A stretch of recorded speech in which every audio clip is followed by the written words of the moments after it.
Hey, what's up, everybody? We have a new YouTube channel. Make sure you subscribe right now. Leave a comment on the video. Share it with your friends. It's also a podcast, 3 and Out, wherever you listen with me, John Middlekauff, Apple, Spotify. We have you covered, as well as thevolume.com. We have merch. Check out. I got 3 and Out hats right now. Thevolume.com. Search the podcast. Buy some merch. Back again on this Friday, and a lot going on in the football world. Some stuff from Justin Fields, something he said that I actually think it's one of the most relatable things I've ever heard. The Crafts approach hiring a football coach like a lot of us do when we are on the rebound from a breakup. Caleb Williams will not have an agent. Couple quick thoughts there. And Calais Campbell, the big defensive lineman, had very intriguing, a very well-thought-out take when it comes to gambling and NFL players, just what it's going to be moving forward. Then, of course, Fugazi Friday. Something happened to me the other day in a drive-thru that I threw my hands up. But before we dive into all this football stuff, great time of year. Combine's right around the corner. Your boy will be there. I've already been texting with some Super Bowl winning head coaches and GMs, lining some things up. So stay tuned next week. We are going to be in Indianapolis during the middle of the week. But first, I got to tell you about my friends at Game Time. They are the official ticketing app of this podcast. Spring training, NBA games, college basketball, the NCAA tournament. You want to go to a golf tournament. You want to go to a concert, comedy show. Get out of the house. It's sunny where I am right now. Go enjoy yourself. Take a loved one. Take your wife. Take your son. Take a dad. Take a brother. And go have some fun and do it on me. Right now, download the Game Time app. Promo code John. John. John. Get you $20 off any pair of tickets. I honestly, I've probably used them 7 times in 2023. I even got more aggressive going out because I was like, my friends at Game Time, save a little money, go enjoy yourself. Cannot recommend them enough. Start with Justin Fields, who, at this point in time, as we sit here on February 22nd, I think it's inevitable he is going to be on another team. He will be traded. And the parameters of that trade will be constituted, and I would say loosely concrete, by the end of next week. Now, I am very, very unsure of his value, but I think anytime you get trades or free agency, if you have multiple teams interested, it just drives up the price. The problem when you get these type trades, a couple years ago, the Carolina Panthers traded for Sam Darnold, and they gave up a second-round pick, and they also picked up his 5th-year option. And then a year later, they regretted it. So these situations are complicated because you're trading a pick that usually is a cheap starter for a quarterback that obviously has some question marks if he's getting traded after his 3rd year, and the contractual obligations of picking up that 5th-year option, which is a purely guaranteed number, which I think I read somewhere it's over $20 million. So it's not cheap, and it's complicated. But he definitely is not like some bum. I just think he's a pretty flawed player. He's not a great pocket passer, as we saw down the stretch of the season, especially that final game against the Packers. But when he unfollowed everyone, and I think, listen, once the content happens, I'll discuss it especially with a player like this who is kind of in limbo. I can't imagine what a loser you have to be to search players about following and unfollowing certain things. Like, get a fucking life. But someone did it, and then Justin Fields was asked about it, and he basically said, I'm tired of all the talk. I just want it to be over, and I'm about to go on vacation, and I'm just trying to enjoy myself. And as someone, and basically he alluded to, like, I'm going to look at my phone, and when I look at it, I don't want to see the stuff. I just don't. I actually thought that's one of the most relatable things I've ever heard an athlete say. Because most of these athletes claim they never look. The NBA is addicted to their phone. Football in the offseason is on it. And listen, we're all guilty as well. I average way too many hours a day on the cell phone. Now, you could argue I do it for work, but still, it's very, very unhealthy. I deleted Twitter from my phone. because I don't want to have to look at it. It is a negative internet smorgasbord of fucking losers being angry on a daily basis. Like, why do I want these other people's thoughts, those people in the media in my head 24/7, 365? So I deleted it. And when I have to go load something for work wise, I'll just sign in on the internet browser. But I don't have the self discipline. And let's face it, this cell phone and these apps, the social media apps, are as addicting as anything I've ever seen in my entire life. It's not even debatable. And listen, I use them. I'm not acting like I'm better or trying to get on my moral high horse here. But let's just acknowledge what it is. I can't imagine. I'm almost 40 years old. And when I was in college is when Facebook started.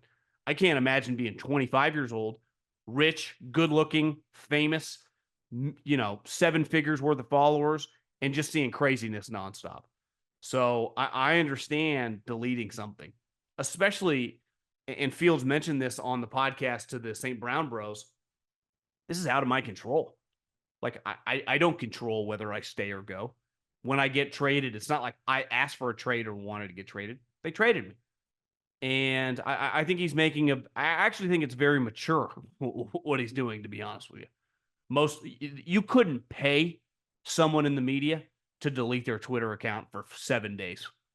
They would jump off a bridge before they did that.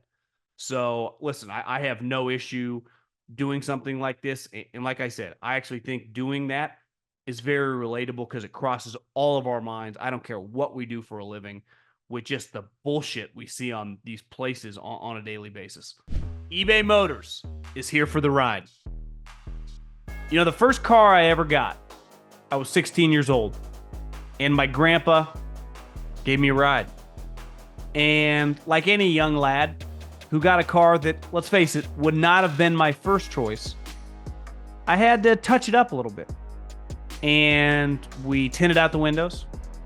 We added a big subwoofer to the back, and you could hear me from miles away coming home. My parents sure loved me for that one. So did my neighbors. But I think the key to any young person getting a car is to personalize a little bit, because you're probably not going to get your dream car. And as you get older, you kind of become a car person or you don't. But you definitely have preferences, right? Some of us like bigger cars. I know I do. I've only had big cars, SUVs. And there are certain non-negotiables. I like 3 rows of seats. Now, ideally, I don't have kids right now, so I take out that 3rd row seat, and I like a big, I like a lot of trunk room. Some people, don't like SUVs, like smaller cars. I've never been that big since my high school car of tinting the windows. I don't care if you see me or not, but I know some people, like, the first thing they do is tint the windows. It's crazy. The older you get, I had to have the subwoofers.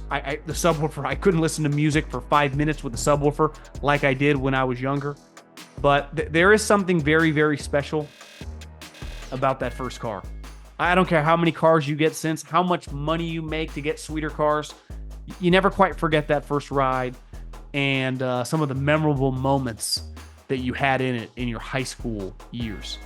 So with over 122 million parts for your number one ride or die, you can make sure your ride stays running smoothly. Brake kits, LED headlights, roof rack bumpers, whatever your baby needs, eBay Motors has it.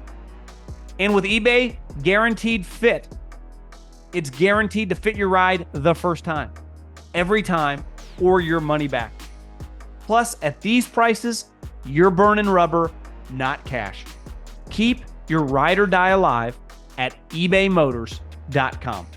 Eligible items only, exclusions apply. Anytime you fire a coach in college or the pros, if you have currently a guy that's a big asshole, the next guy you hire is usually a really nice guy. And vice versa. If you have a really nice guy, the next guy you hire is usually like a hardline, discipline, no BS guy. I actually think relationships are a lot like that.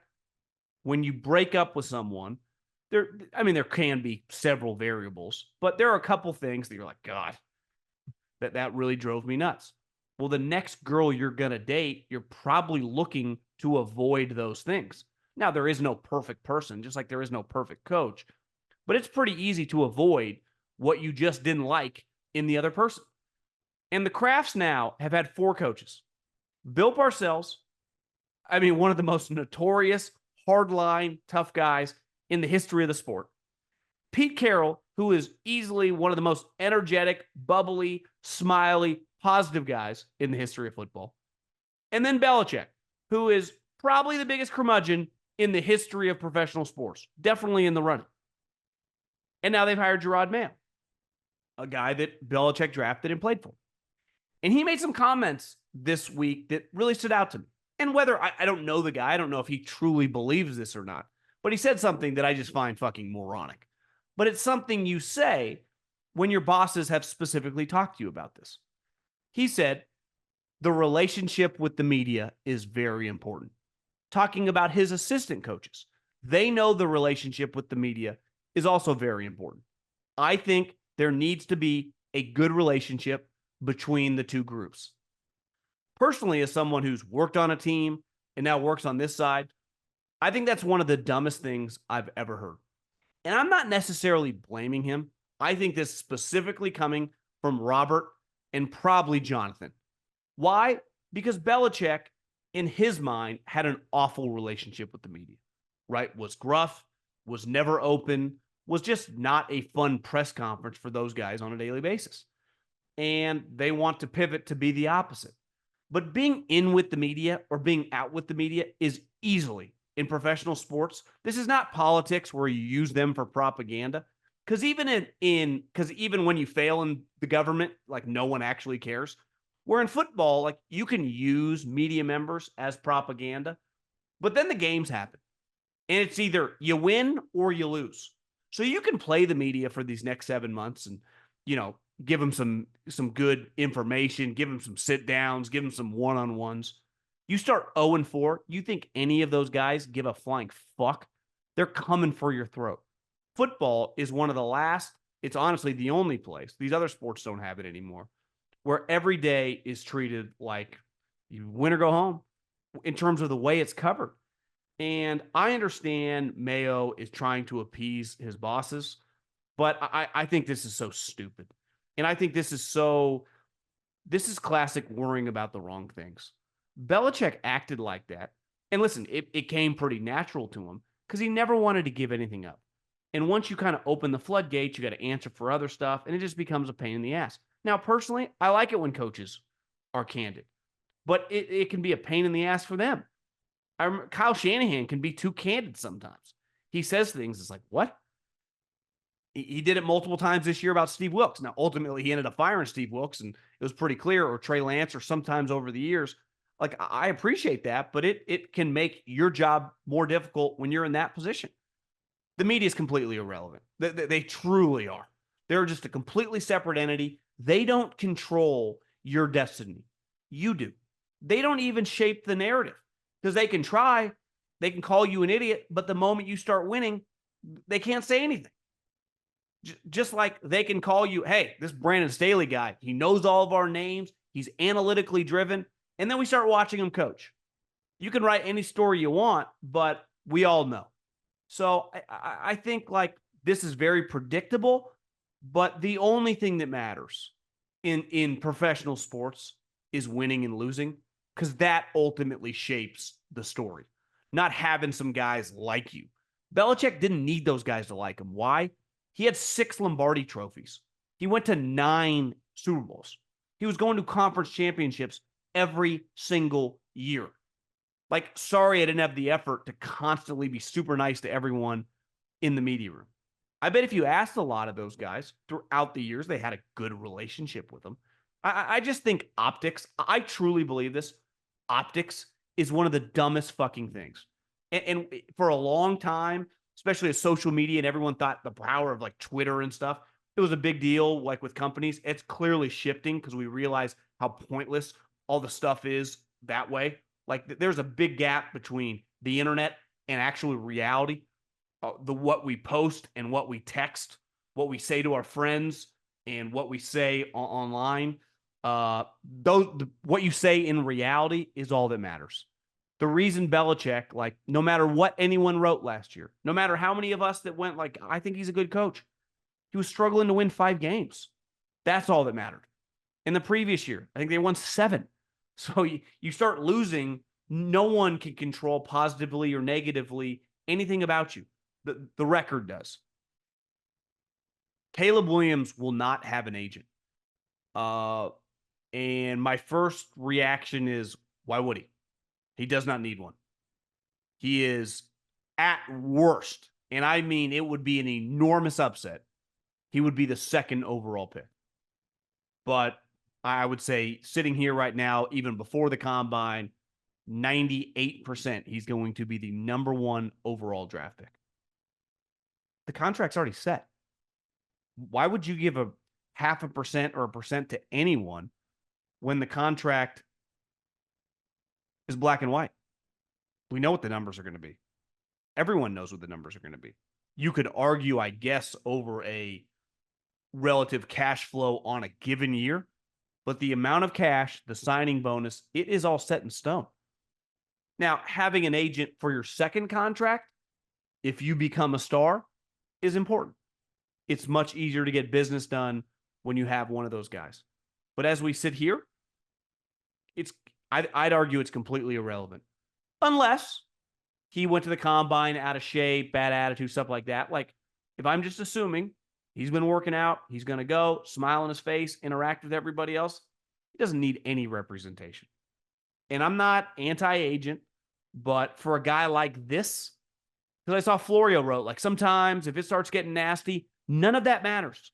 None of the nasty. I always hate this time of year because stories come out about guys not being smart enough or getting in trouble, and the media always gets up in arms. I'm sorry, guys. This is a big boy business with millions of dollars on the line.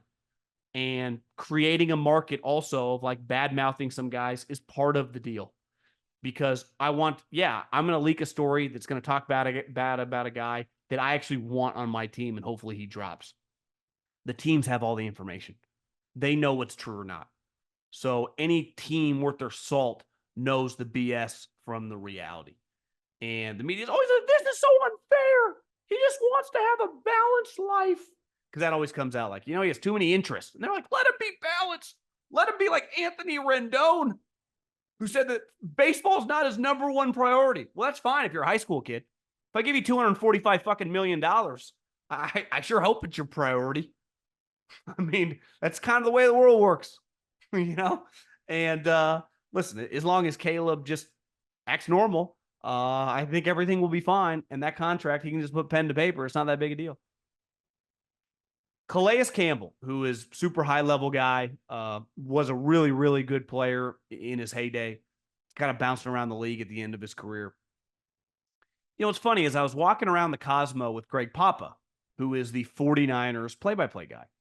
And he told me that he wasn't allowed as a league employee to even like play blackjack or, go to play. I was like, you want to play a little roulette? You want to have a cocktail? Can't. Not allowed. Like, you're not?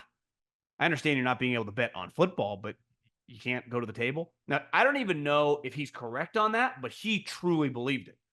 And then he claimed that guys in the league were not allowed to gamble either in Vegas, though I saw a bunch of guys gambling. Bottom line is Calais Campbell said that he thinks the rules are stupid, and clearly no one knows what's actually going on. And I at first I was like, why does it even matter if you're betting on football if it's not your team? And then the more and more I've thought about it, like most of you would agree, you can't have that. I can't have, like Joey Bosa. Why can't he bet on the Super Bowl? Well, because he can call Nick, and Nick could go, well, Fred Warner just pulled his hamstring in practice. Or, God, our game plan sucks. I would bet against us. Right? You have inside information. But you could argue like these guys all cross-pollinate, but they can bet on baseball or basketball, which they're not allowed to. They have friends in those leagues. So maybe that's why, but they are not currently allowed to gamble in any other sport. And Calais was like, in what world are all the teams allowed to be in business with this stuff? And then we're not allowed to gamble on other sports.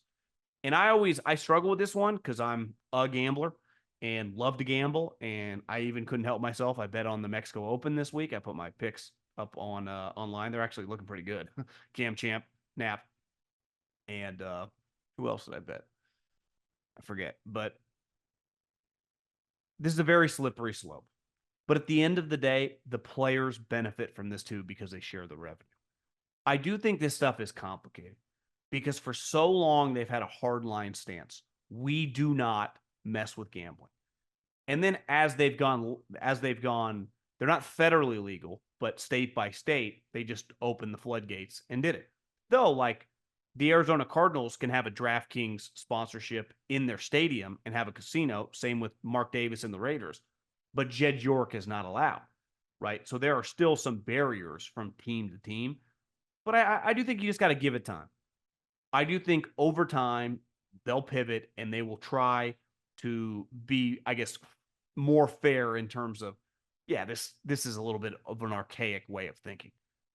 But I mean, you still open the internet and see like, oh, Darius Rucker got a DUI. Well, actually, he wasn't drunk. He wasn't even high. He just had weed in the car.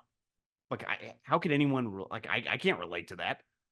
If I pressed a button right now, there'd be, I get a weed. It's not even a weed dealer. I just have a company come to my house, give them a credit card, and they'd be like, what do you want? You want edibles? You want rolled joints? You want pens? And then here's the credit card. I pay tax on it. So I think as society changes, we just got to catch up. And the league has to catch up. And I think they're very sensitive to this because of I don't think they ever want one of their players to get involved in a situation non-football where it's like, well, this guy bet on the NBA Finals. Turns out he's really good buddies with one of the guys on the team. And yeah, I guess that would be the only logic. Because other than that, to me, it would be just open the floodgates. Let him do everything but bet on football. Because even Calais Campbell goes, I understand we can't bet on football. That's fine, and that is fair. But betting on these other sports, I can't bet on a baseball. I can't bet on the World Series. I can't bet on the NBA. You can. Why can't I? So let's end it with Fugazi Friday. And sometimes I'm trying to get consistent with these, not forget about it. But it hit me the other day. This is going to be my. Well, actually, we'll blow through this first Fugazi. I mean, I think. Listen, the NFL dealt with this because their game became a giant, just embarrassment. You could not play like they were playing, so they scrapped it and they went to flag football. And it still does 5 or 6 million people watching. I haven't watched one snap of it. But I think they all acknowledge, wave the white flag. We're not even going to try to play a real game anymore. Let's just dick around. Hell, you could be drunk or high out there with having flags on. Baseball has always been able to have a normal game because you can just play a baseball game.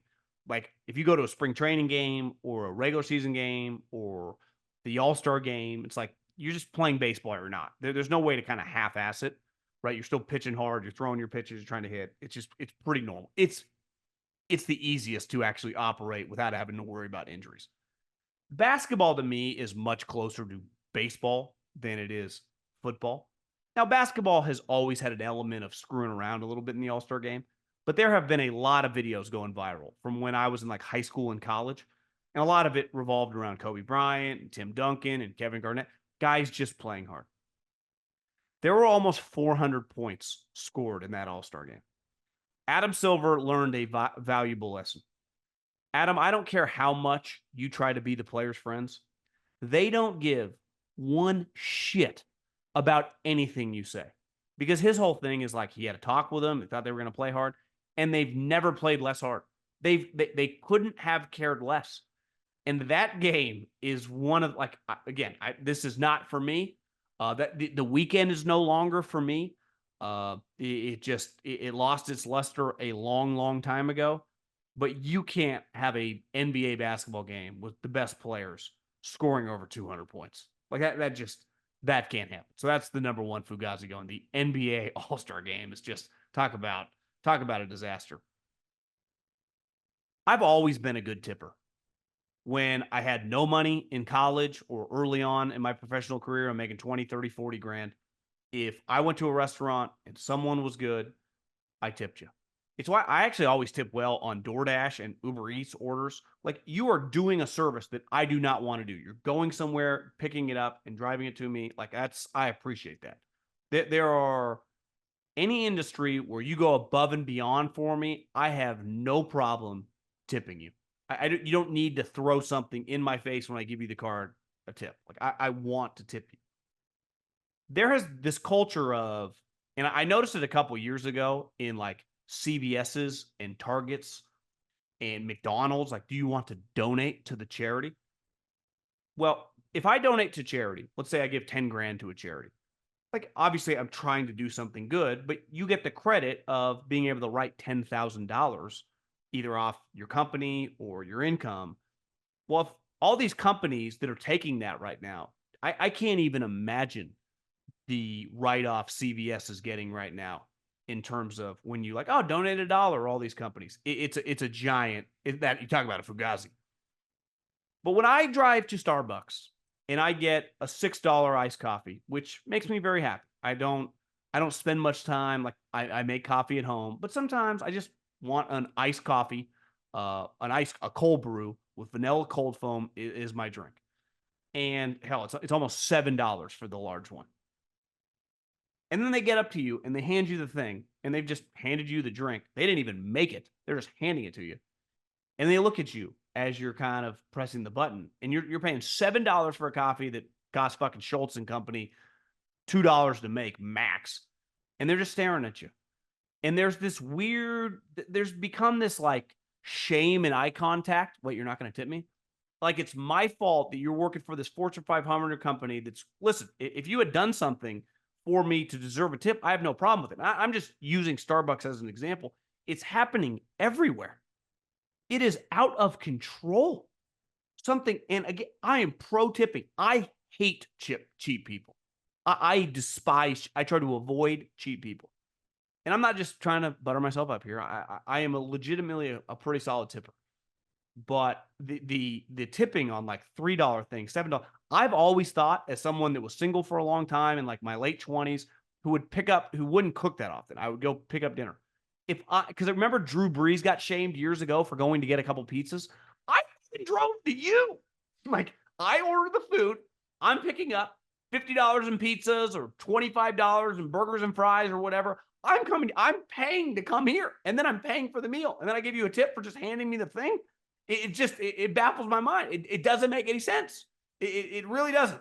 I think we are broken. We are broken. Now, I don't expect, no one's more incompetent than the government, so they won't fix it.